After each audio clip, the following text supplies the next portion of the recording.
If you're over 50 and your life doesn't fit anymore, please don't spend the next 10 years trying to convince yourself that it does. Stop waiting for life to feel safe before you move. I know what that feels like. You wake up, you do what you have to do. You keep going, you look functional from the outside. But inside, something in you is slowly shutting down. Because something is whispering, this is not my life anymore. And then immediately another voice comes in. But what if I leave and it gets worse? What if I make a mistake? What if I lose everything? What if I'm too old to start again? And that is where so many of us freeze. Not because we are weak, but because we are waiting for life to feel safe before we move. And it took me 58 years to understand this. There is no safe plan. Not really. A job can disappear, a marriage can change, money can come and go, a country can stop feeling like home. The people you count on may love you deeply, but still not be able to help you. And sometimes the life you worked so hard to build becomes the very life you need to leave. I didn't learn this from a book. I learned it because life forced me to learn it. When I was younger, I wanted certainty. I wanted a clear path, a stable life, a future I could predict. I thought that if I made the right choices, if I worked hard enough, if I was responsible enough, if I tried to be good enough, then maybe I could avoid chaos. Maybe I could protect myself and protect the people I loved. Maybe I could finally relax. But life does not work like that. And I really wish it did, because I spent years believing that security was something you could build once and keep forever. But now I know this. Security is not the plan. Security is your ability to respond when life breaks. It is your ability to breathe, to think, to adapt, to stand up again and to say, okay, this is where I am now. What is the next move? Security is not a perfect plan. It is not a guarantee. And it is not a promise that nothing will ever change. Because everything changes. You know, for many years, every time life changed, I thought it meant I had failed. I thought maybe I chose badly. Maybe I trusted the wrong people. Maybe I should have seen it coming. Maybe I should have been smarter, stronger, more careful. But now I see it differently. Maybe life doesn't fall apart because we failed. Sometimes life falls apart because the old structure can no longer hold who we are becoming. And that is very painful because there is a part of us that still wants to go back to the old plan, back to the life we already know. And then we keep asking, how do I get things back the way they were? But many times, going back is not possible. And sometimes it is not even what your soul wants. It is just fear trying to protect you. So the real question is not, how do I get my old life back? Sometimes the real question is, what is the next intelligent move from here? Not the perfect move, not the final move, just the next move. Because very often clarity does not come before action. Clarity comes after we start moving. I know this from experience. I've had to rebuild my life more than once. And I don't mean that in a glamorous way. I don't mean I reinvented myself like in a beautiful Instagram quote. I mean, I had moments where the life I thought was solid suddenly was not solid at all. I had moments where I had to make decisions without enough money, without enough emotional support, and without any guarantee that things would work out. And I remember one period very clearly. I had to start again with very little. I had responsibilities. I had young children depending on me, and I was terrified, but I still had to function. That is the part people don't always see. They see you moving, they see you taking care of what needs to be done, but they don't always see the nights where your mind is racing. They don't see the moments when you cry yourself to sleep. They don't see the moment where you look at your life and think, how did I get here? And how am I supposed to start again when I'm already exhausted? I had periods where I didn't have a 5-year plan. Honestly, I barely had a 5-day plan. I had the next decision and the next one and the next one. And sometimes that is all you have. At the time, it did not feel inspiring.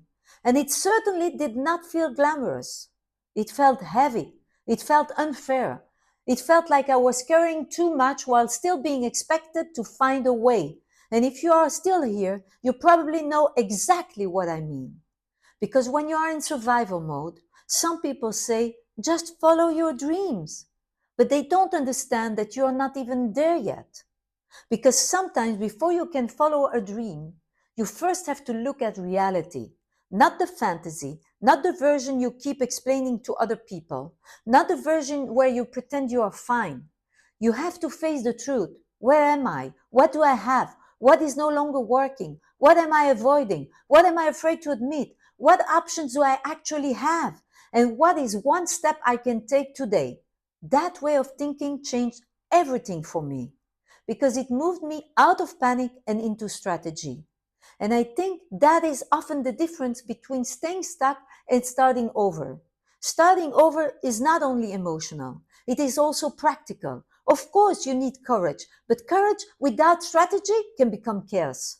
You need to think, you need information, you need to understand your options, and you need to stop romanticizing the old life just because it is familiar. Because familiar is often just the cage you already know. And I state this with compassion because I have done it too. I have stayed too long in situations because I was afraid of the unknown. I have called it being realistic when really I was abandoning myself. I have confused discomfort with danger. And I have waited for a perfect moment that never came. And this is where I want to say something that may sound a little hard, but I say it with love. Indecision is not neutral. When you refuse to choose, you're still choosing. You're choosing to stay where you are. And sometimes staying where you are costs more than taking the risk to move. It costs your energy, your confidence, your self-respect. And little by little, it can cost you the person you were supposed to become. Now, I am not talking about being reckless.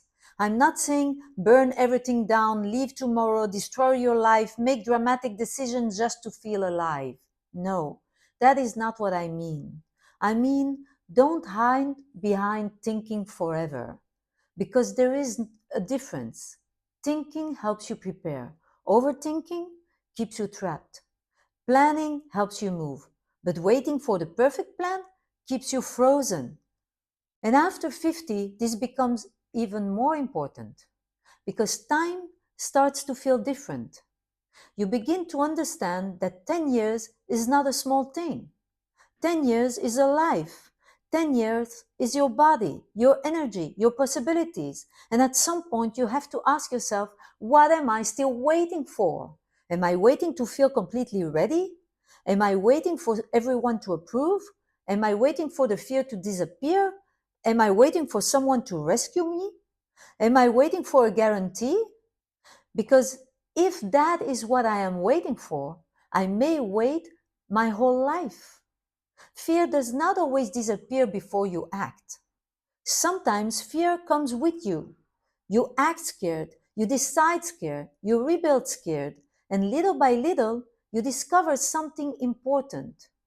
Fear was not the real problem. The real problem was believing you needed certainty before you could begin. That was the illusion. You do not need to have the next 10 years figured out. You need to understand where you are now. You need to be honest about what is not working. You need to stop pretending that staying still is always safer. And you need to choose the next intelligent step. For me, that step becomes clearer when I ask myself 3 questions. And maybe these questions can help you too.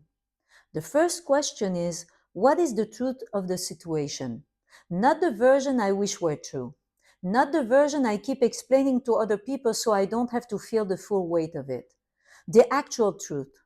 That question can be uncomfortable. It can be brutal, but it is also freeing because you cannot build a new life on a lie.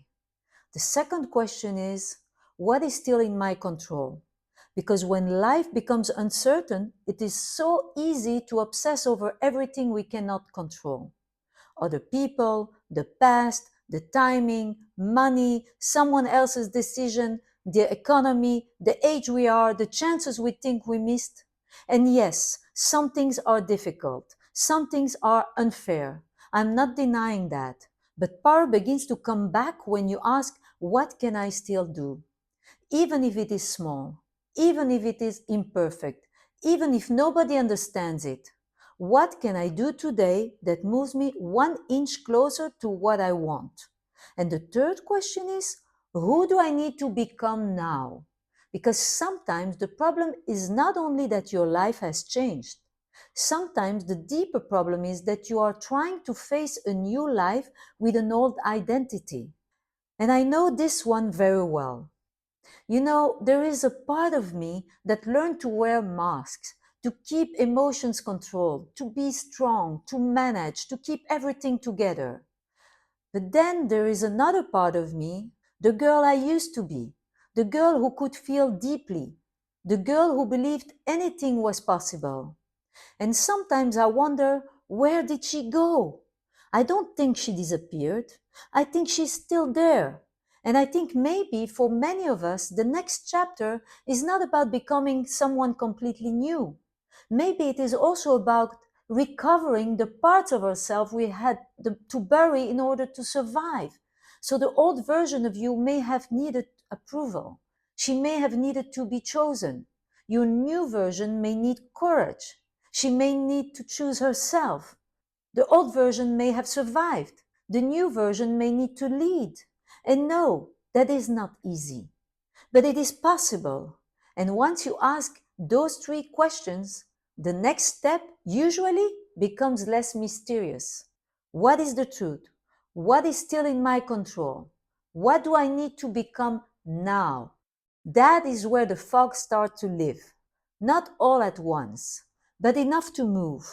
And movement matters because movements give you feedback, and feedback gives you clarity, and clarity gives you power. That is how I believe we were built. Not by controlling everything, not by waiting until life feels safe, but by learning how to respond when life does not go according to plan. And I think this is the kind of work many of us need after 50, especially women. Not more pressure, not empty motivation, but a clear, honest process to look at your life, understand what is no longer working, and choose the next intelligent step. So if you are in a season where things feel uncertain, maybe this is the question. Am I really stuck? Or am I still waiting for certainty? Because those are not the same thing. Sometimes you are just standing at the edge of a decision waiting for it to feel safe. Maybe the next chapter does not begin when you feel ready.